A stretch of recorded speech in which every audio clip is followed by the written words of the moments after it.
বিসমিল্লাহির রহমানির রহিম। আসসালামু আলাইকুম।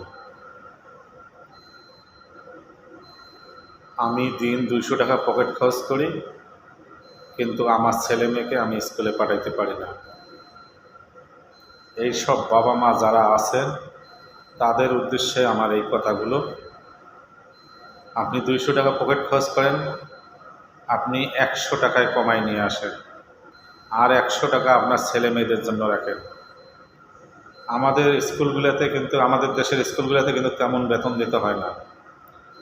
৫০০ টাকা, এমনও স্কুল আছে ৪০০ টাকা বেতন, ৪০০-৫০০ টাকা বেতন দিলে হয়ে যায়। ঠিক আছে? তাহলে আপনি যদি ১৫০-২০০ টাকা পকেট খরচ করেন, আপনি ১০০ টাকা যদি কমায় নিয়ে আসেন, তাহলে কিন্তু আপনার স্কুলের বেতন দিয়েও কিন্তু আপনার টাকা বাঁচে। দয়া করে আপনি একটু কষ্ট করবেন, আপনার ছেলেমেয়ের ভবিষ্যৎ ভালো হবে। আপনার আমাদের ছেলেমেয়ের ভবিষ্যৎ ভালো হবে। আমি তার নিজেই প্রমাণ। আমি আগে পান সিগারেট খাইতাম, এখন কিন্তু আমি খাই না। আমি চিন্তা ভাবনা করছি, যদি আমি আমার ছেলেমেয়ের যদি লেখাপড়া করাইতে চাই, তাহলে অবশ্যই আমার খরচ কমায় নিয়ে আসতে হবে। আমার খরচ কমায় নিয়ে আসতে হবে। এটা আমি আগে আমাকে দিয়ে আমি নিজেকে প্রমাণ করছি, তারপরে এই কথাগুলা আপনাদের মাঝে তুলে ধরলাম। ঠিক আছে? আপনারা একটু খরচ কমান। অনেক ছেলে মেয়েকে আমি জিজ্ঞেস করি, তুমি স্কুলে যাও না কেন?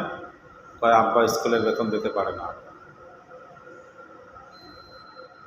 অথচ দেখা যায় এই সব ছেলেমেয়ের বাবা মা কিন্তু, মা বাদ দেন, সরি, বাবা, তারা কিন্তু সবসময় দোকানে বসে থেকে পান বিড়ি সিগারেট খায়। আমার একটা অনুরোধ থাকবে,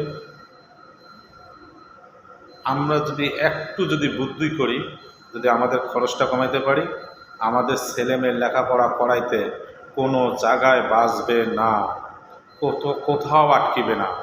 আমরা সুন্দর মতন লেখাপড়া করাইতে পারবো। আজকের ভিডিওটা এই পর্যন্তই। আল্লাহ হাফেজ।